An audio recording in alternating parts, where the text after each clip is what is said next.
Greetings. Hello, it's been out for a while, but I've seen Hail Caesar, and here's my review.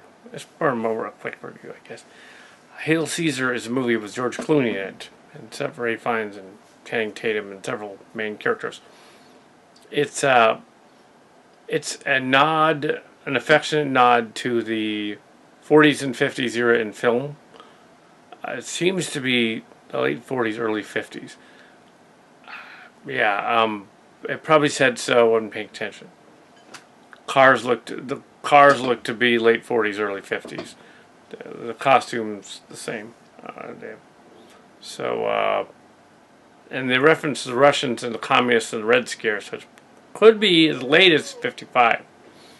But it's a movie about a studio that decides to have that's doing like a Ben-Hur type of movie, and they're doing a sailor musical, and they're doing a mermaid musical, and a bunch of other things, kind of like MGM and back in the day, Warner Brothers back in the day, stuff like that. Universal. It's the Coen brothers who are famous for other darker movies. This one's a comedy, and this one. Unless I've got those Coens confused for the other Coens, that are the darker ones. Maybe I do. Maybe this is the comedy guys. This could be the comedy guys. Actually, I think it is. One of the producers of movie 43. That's what it was. That's not a good. So they decided not to do another one of those. They did a movie that is making fun of Hollywood and the Hollywood system. America's Sweetheart is actually kind of a troll-up and smokes and runs around and is pregnant, and they're trying to hide it. And George Clooney's character is as a nut. He's just crazy. He's the lead. He gets kidnapped in the movie, and they have to get him back. He gets kidnapped by a secret group called the Future, who are communists. And they sort of make them out like the Red Scare is in reverse, whereas Hollywood people were blacklisted and accused of being communist. With this movie, relishes in that and has them sort of like, oh, there's just a secret organization that's doing something secret, and at the end he gets saved because no spoilers at this point because everyone's seen it. But he actually likes what they said to him, and they tried to brainwash him. And the producer guy smacks him around, and he comes to his senses, finishes the movie. It's not too deep. Let's say the deepest part is those guys explaining how communism and socialism and the capitalist system works according to them. And it's just in terms of what the Coen brothers were going for, not in terms of actual real evidence of anything. But at one point, a Russian submarine floats into the harbor and rescues the sailor guy, who turned into a communist as well. He decides to join them.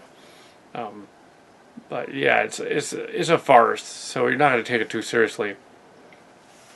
The production numbers, which are imitations of the glory of Hollywood Golden Age movies, is interesting. Is what the movie is about. So there's 3 or 4 different movies going on in the movie when you're watching it. Very similar to a movie called The Player that came out about 25 years ago.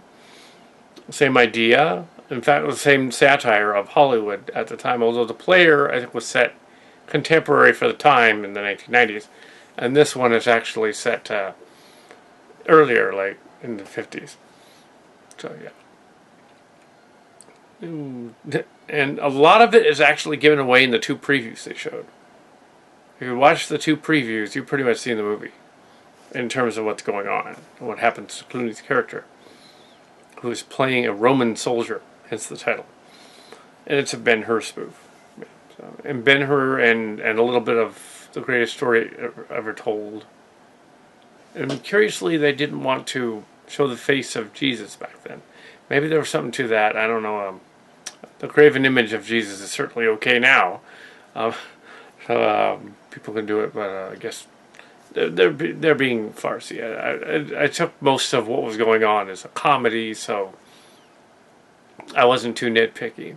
The only nitpick I'm gonna go for here is there was a nitpick where they called a screenplay a teleplay after they did a lecture about TV is going to take over film when TV starts coming into fruition, and it's a screenplay, a movie set to a motion picture set to the screen is a screenplay. It has always been a screenplay. Producers would not make that mistake.